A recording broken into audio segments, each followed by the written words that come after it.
Last Saturday, divers found the body of 3-year-old Sadie Ann Longo in the Alsea Bay. Days earlier, her brother Zachary had washed ashore. Since then, police boats have searched the Alsea River for clues to their murders. All the while, Christian, Mary Jane, and Madison Longo remained missing.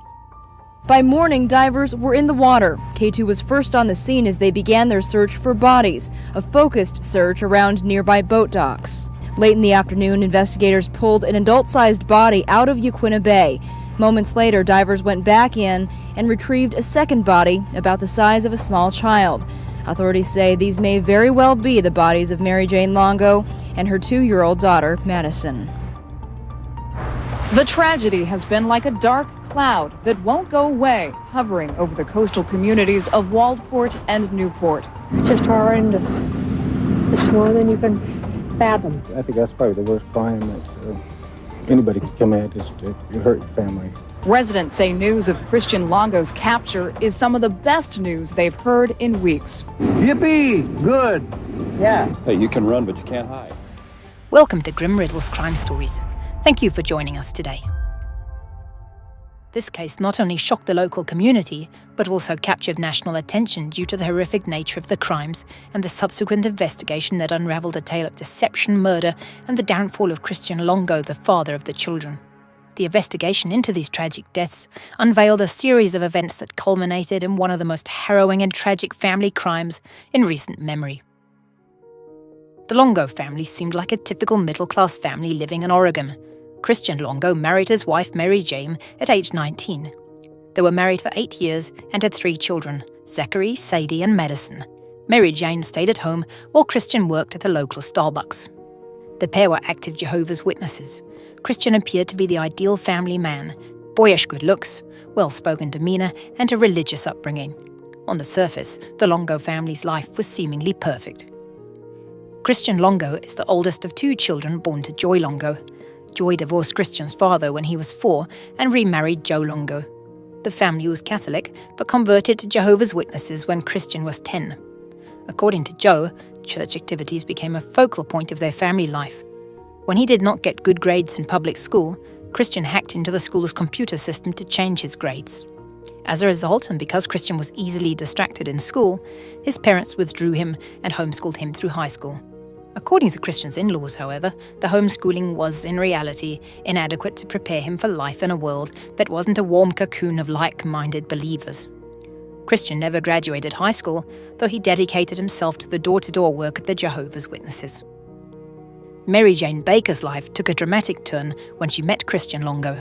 Raised in a devout religious setting, she envisioned a future rooted in family and faith. Mary Jane, a secretary who devoted her Wednesdays to promoting the beliefs for the Jehovah's Witnesses, dreamt of marrying a religious man who would provide for her and their children while she created a nurturing home. When Christian entered her life, his charm and good looks seemed to embody her ideals. But there were early warning signs. During their courtship, Christian was caught stealing from his employer, an act frowned upon by their religious community. This led the church elders to refuse their marriage in the church. Undeterred, Christian persuaded Mary Jane's father to bless their union, and the couple was married by a minister in Huron High School's auditorium on March 13, 1993. Mary Jane is described as quiet and easygoing, while Christian is described at this time as a self-employed construction cleaner who is charming and businesslike. Their family grew quickly. Zachary Michael Longo was born in February 1997, with Sadie Ann arriving just 14 months later. By October 1999, they welcomed their 3rd child, Madison Jean.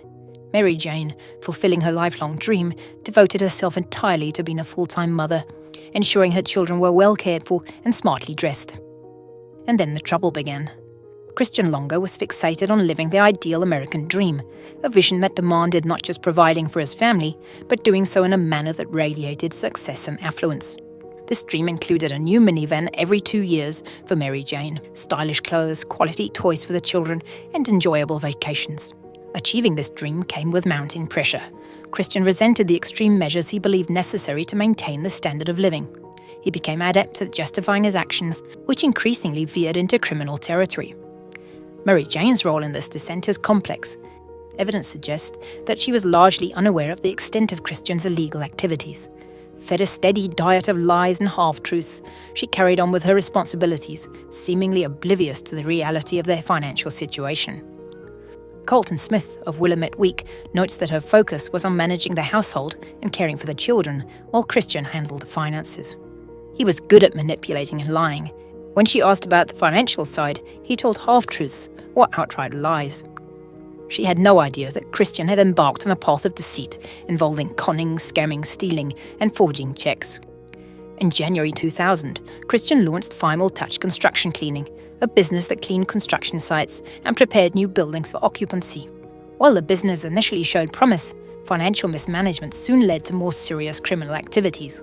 As the business struggled with payroll expenses, Christian resorted to forging checks from his customers' accounts and issuing bad checks to his employees. He bought a new red Pontiac Montana minivan under the false name Jason Fortner from an Ohio car lot. Rationalizing his actions, he planned to pay for the minivan once his business stabilized financially. However, Christian's criminal activities were spiraling out of control. Financially, the situation worsened drastically. Christian fraudulently obtained a line of credit under his adoptive father Joe Longo's name, accruing $100,000 in debt. He defaulted on loans, continued passing bad checks, and failed to pay his temporary workers. His criminal activities expanded to include stealing construction trailers and a forklift, which he later sold. This sale led to a lawsuit when the buyer discovered the forklift was stolen. In June 2000, Christian Longo's financial situation became increasingly dire. His main client, Wexford Builders, was not paying him quickly enough to manage his debts. In response, Christian began forging checks from Wexford's account, fraudulently obtaining nearly $30,000. This illegal activity soon caught the attention of the authorities. On July 14, 2000, while attempting to cash another forged check, the bank called the police. Christian fled but left his ID behind, leading to his arrest later that day. In custody, he calmly admitted to the forgeries, rationalizing them as compensation for unpaid invoices. Mary Jane, driving the stolen red Montana van, picked him up from the police station. Detective Fred Farkas noted her lack of surprise at his arrest, initially suspecting her involvement, but later concluded she was not part of the scam. The legal system was lenient with Christian, considering his lack of prior criminal record, immediate admission of guilt, apparent remorse, and role as the family's sole provider. He pled guilty to 4 counts of fraud, receiving 3 years probation, community service, and an order to pay restitution. Christian was disfellowshipped from the Kingdom Hall of Jehovah's Witnesses, effectively ostracizing him and his family from their religious community. This practice of shunning, though seen as archaic by many, is integral to Jehovah's Witnesses, intended to encourage repentance. For the Longos, particularly Mary Jane, this was a devastating blow, stripping away their social support network. It meant the loss of his witness employees, friends, and even communication with his own family. The isolation left the family with few places to turn, intensifying their already precarious situation. By May 2001, Christian Longo was in deep financial trouble. With debts piling up and collection agencies constantly calling, he made a bold move. He sold their house in Ypsilanti, forged the driver's license, and with $8,000 from the sale, moved his family to a warehouse in Toledo, Ohio. This escape led to more problems: lawsuits, arrest warrants, and $60,000 in debt. In Toledo, Christian, his wife Mary Jane, and their children lived off the money from the house sale and a variety of stolen items, including a construction trailer and a van. Christian rented the warehouse, planning to sell these stolen goods, but soon returned to forging checks for income. Their life in Toledo was short-lived. When Christian tried to sell a stolen forklift, the police were alerted. Sergeant Paul Hickey found the stolen items at the warehouse, but the Longos quickly fled, leaving behind personal items like photo albums. The family's disappearance raised concerns, especially when Mary Jane's sisters filed a missing persons report after finding their empty warehouse with no forwarding address. By early September 2001, the Longos had moved to Oregon. Christian rented a storage locker in South Dakota before they settled in Yakuts in Oregon. Financial desperation led them to pawn Mary Jane's wedding ring for cash, which Christian used to rent a house and then a cheap motel as their money ran out. This was a far cry from their previous lifestyle, with the family struggling to afford basic necessities. Attempting to maintain appearances, Christian moved his family into an upscale condo in Newport, falsely claiming that he worked for Quest to secure the rental. However, he had no means to pay the rent and was living a lie. By mid-December, the reality of his situation hit hard. After returning home late from his job at Starbucks without groceries on payday, Christian faced a profound and tragic turning point. On a rainy night in Oregon, Christian Longo faced the grim reality of his situation. Under the weight of their dire financial situation, most people would have reassessed their lives and made a plan to improve their circumstances. Instead, Christian decided to murder his family. A few days later, on December the 18th, employees at the motel where the Longo family had previously stayed discovered various personal items in the dumpster. These included baby clothes, women's clothing, family photos, the children's baby books, and Mary Jane Longo's Michigan ID. An employee contacted Christian at the Fred Meyer store where he works, informing him of the find. Longo casually dismissed it, claiming his kids must have left some items behind during the move. The following day, Longo spun a tale to his co-workers, claiming that Mary Jane had been having a 3-year affair and had taken the children and moved back to Michigan, implying they would not return. That same day, a Dodge Durango was reported missing from an auto dealership near Portland. In its place was the stolen red Montana van that Longo had been using. The van contained an array of items: toys, sleeping bags, cell phones, diving gear, a book titled Running from the Law, and pillows, one of which was missing its pillowcase. On December the 19th, 2001, the heartbreaking discovery was made of the body of 4-year-old Zachary Longo, which was found floating in Lindslao River. Soon after, the body of his sister Sadie was also discovered. The children's identities were confirmed by their babysitter Denise Thompson, who recognized them from police-issued posters. The autopsy reported that the cause of death for both children was drowning. The police, who were investigating the case, found Longo's condominium vacant. With the children tragically deceased and the condo empty, the immediate focus of the investigation shifted to locating the parents, especially as baby Madison was still unaccounted for. 2 days after Christmas, divers retrieved 2 dark green suitcases from water from Yaquina Bay, close to the Longo's luxurious apartment. Inside one suitcase was Mary Jane Longo, her body forced into a fetal position. She had blunt head trauma and had been strangled. The other suitcase contained the body of 2-year-old Madison, strangled and dressed only in a diaper. On December the 2nd, Longo fled the state and headed for San Francisco. After he arrived, he applied for a job at a local Starbucks, using his Newport Starbucks employment as a reference. When the San Francisco manager contacted the Newport store, Newport employees alerted the police. But he had already decided to flee to Mexico. On December the 26th, he purchased a plane ticket using the information from a stolen credit card receipt. He left the green Dodge Durango in the parking lot at San Francisco International Airport. In the Durango, police later found the license plate, Kid Van, as well as his checkbook, marriage license, and diploma. In Mexico, Christian Longo maintained a relatively low profile. He used his own identification and made no significant changes to his appearance, sometimes introducing himself as Michael Longo, a combination of his middle and last names. He settled in Cancun. Meanwhile, back in Lincoln County, he was being charged with 7 counts of aggravated murder, because each murder of a child under 14 years of age accounted for 2 counts. In Ypsilanti, Michigan, a deeply emotional funeral service was held on January the 5th for Mary Jane and her 3 children. The service, held in a high school auditorium filled with 400 mourners and adorned with flowers, was a poignant tribute to the lost lives. Back in Mexico, Longo avoided US media and news, believing that he had escaped the pressure of his crimes. But his behavior raised suspicions among those he encountered. A Canadian woman he met at a hostel noticed inconsistencies in the names he used, referring to himself as Mike on one occasion and Brad on another. Unconcerned about his situation, he openly shared plans to visit Tulum and see the Mayan ruins. Christian, seemingly carefree, travelled to Tulum on January the 7th, shortly after other guests at the hostel reported stolen money. This series of events highlights the stark contrast between the grief and mourning experienced by Mary Jane's family and community and Christian's continued evasion and apparent indifference to the consequences of his actions.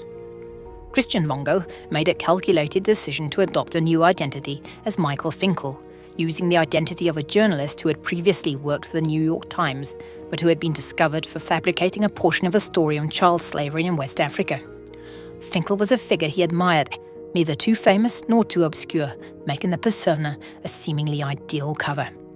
In Tulum, Longo meticulously crafted this new identity. He carried a notebook and told people he was researching Mayan ruins for a New York Times travel feature. His charm and charisma helped him connect with a female photographer from Germany. He spun a tale of a divorced, childless journalist and photographer traveling the world, swiftly creating a new life for himself, one free of debts, pressures, and past troubles. On January the 11th, Longo was added to the FBI's 10 Most Wanted list, and the next day, America's Most Wanted aired a segment on him. Agents put Christian Longo on the FBI's 10 Most Wanted list. They plaster Cancun and surrounding areas with the flyers, praying someone will recognize Longo and call in a tip. The Canadian woman who had encountered Longo in Cancun recognized him from the publicity and contacted the FBI. Agents from the FBI's Mexico office collaborated with local police in Cancun and interviewed people who might have met Longo. They circulated posters with his photograph throughout the Yucatan Peninsula. Meanwhile, Longo was living carefree in Tulum, enjoying beach life, snorkeling, dancing, and spending time with his girlfriend. To those around him, he appeared as a humorous, well-spoken individual, seemingly coming from a wealthy background. His relationship with his girlfriend was evident, and no one suspected his true identity or the gravity of his past actions.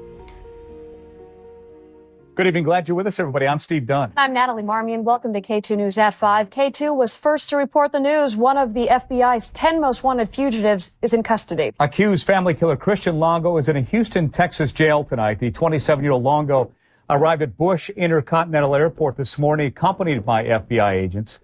Longo was arrested by Mexican authorities and the FBI last night at a beach resort in Mexico. We have team coverage of the Longo arrest. Elaine Murphy will have more on how Longo was arrested, including the tip that led the FBI to him.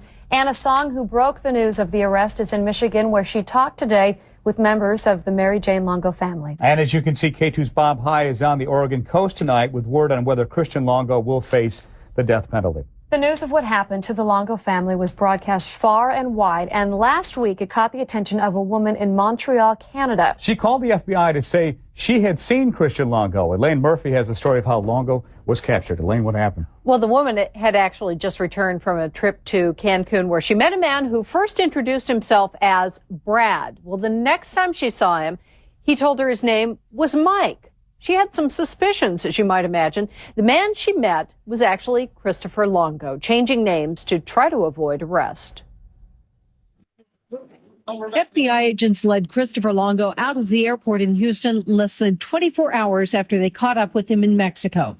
Longo had been placed on the FBI's 10 Most Wanted list Friday, and that night, the FBI got a call from a woman in Montreal who thought she had seen him.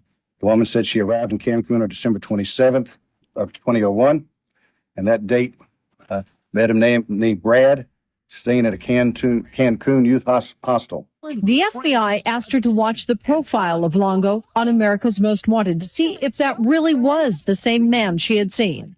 It was. Sunday night, a little after 6, 20 Mexican police and FBI agents surrounded Longo. His run ended. He voluntarily agreed to accompany the FBI agents to the airport, where he got on a Continental Airlines jet and flew from Cancun to Houston. On January the 23rd, 2003, on Longo's 28th birthday, he was formally indicted on 7 counts of aggravated murder. In a development that caught many off guard, Longo admitted guilt in the killings of his wife and their 2-year-old daughter Madison, but pleaded not guilty to the murders of the 2 older children. This plea was a surprise to an already shocking and tragic case, leaving the nation in suspense over the outcome.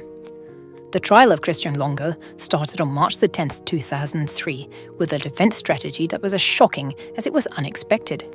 Longo claimed that it was his wife, Mary Jane, who had a mental breakdown, resulting in the deaths of their children. He alleged that she killed the 2 older children by throwing them off a bridge and then attempted to smother their youngest, Madison. According to Longo, in a fit of rage, he had killed Mary Jane and then decided to complete the act on Madison, either to spare her a traumatic life after witnessing the murder of her siblings or to prevent her from living with brain damage from the attempted smothering. This defense was undeniably bizarre and convoluted.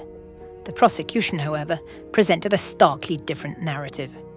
They argued that Longo saw his family as an obstacle to a more unrestrained, lavish lifestyle, a desire that conflicted with the conservative values of his Jehovah's Witness community. Jim Baker, Mary Jane's father, described Mary Jane as straight-laced, and states that Mary Jane would never have approved a Christian's law-breaking. Yet she was naive and trusting and would have pretty much believed anything he told her. I suspect she finally put her foot down. I think that's when he killed her. She wanted to go home. She'd had enough of living out of cars.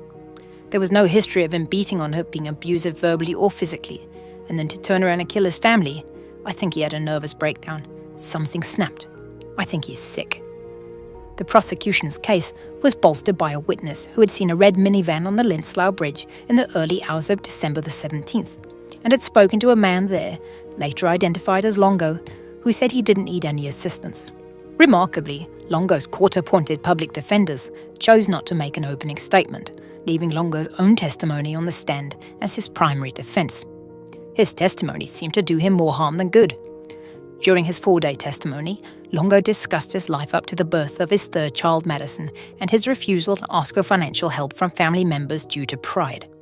In a detailed and chilling account, Longo described an emotionally charged confrontation with Mary Jane, where he confessed his crimes and deceptions for the first time. He portrayed Mary Jane as distraught and uncommunicative, leading to a violent altercation in their apartment. According to Longo, Mary Jane accused him of being responsible for their dire situation, leading him to lose control and strangle her. He then turned to Madison, whom he found unresponsive, and ultimately decided to end her life as well. In their closing statements, the defense pointed to the geographical separation of the bodies, unbelievably suggesting the possibility of 2 murderers, and emphasized that the evidence against Longo was circumstantial. Christian pleaded guilty to the aggravated murder of his wife Mary Jane Longo and his 2-year-old daughter Madison, and on April 7, 2003, after a short deliberation of just over 4 hours, an 8-woman and 4-man jury also found Christian Longo guilty of the murders of children Zachary and Sadie. On April 16, after deliberating for 6.5 hours, the jury sentenced Longo to death by lethal injection. After the sentencing, Longo spoke openly, condemning his actions and saying he didn't expect forgiveness. He said that his children deserved the best, something he didn't provide, and admitted that he was the only one they needed protection from. As of December 2022, Christian Longo was no longer on death row. Oregon's governor made the decision to commute the death sentences of all inmates on Oregon's death row, including Longo, to life in prison without the possibility of parole. This decision was part of a broader action affecting all 17 inmates on the state's death row at that time. The decision to commute these sentences, including Longo's, was met with a range of reactions, including significant distress from the families of the victims. The victim's sister, Penny Baker Dupuis, expressed deep disappointment and distress over the governor's decision to commute Christian Longo's death sentence to life imprisonment without the possibility of parole. Dupuis conveyed that the governor's decision was devastating to her, arguing that the governor should have consulted with the families affected by such significant decisions and should have faced them directly to explain her actions. Dupuis' response reflects a sense of injustice, indicating that she believes the governor's decision undermined the exhaustive efforts of the legal process, including the work of the judge, jury, prosecutors, defense lawyers, witnesses, and the emotional toll on the families who endure the painful trial. In an article printed on April 27, 2011 by Steve Juen for The Oregonian, Penny Baker Dupuis expressed her ongoing anguish over Christian Longo's continual attention-seeking behavior. Dupuis conveyed the persistent pain and inability of her family to heal, stating that the tragedy still felt as fresh as when it happened nearly 10 years earlier. Dupuis criticized the media's response to Longo's attempts to garner attention, particularly his endeavor to end his legal appeals and donate his organs, which he described as a profound benefit to society. The case of Christian Longo is a harrowing tale of deception, betrayal, and tragedy that culminated in the devastating loss of an entire family. Christian Longo has been described as a classic narcissist, and this psychological assessment is based on his behavior and the nature of his crimes. Longo did not exhibit violent tendencies prior to the murders and was seen as non-confrontational. When faced with financial ruin and the possibility of his true circumstances being exposed, Longo chose extreme actions to protect his behavior. This behavior aligns with characteristics of narcissism, where the preservation of self-image can override moral or ethical considerations. The aftermath of the case, particularly for the family of Mary Jane Longo, highlights the long-lasting and profound impacts of such crimes. The ongoing media attention and Longo's various attempts to stay in the public eye have perpetuated the suffering of the family, preventing them from finding closure and peace. The Longo case remains a poignant and tragic chapter in criminal history, serving as a reminder of the importance of truth, integrity, and the sanctity of family life. Thank you for watching. We would like to know your thoughts on this case. Please feel free to have your voices heard in the comments. If you have enjoyed this video, please give it a like and consider subscribing to our channel to help us grow.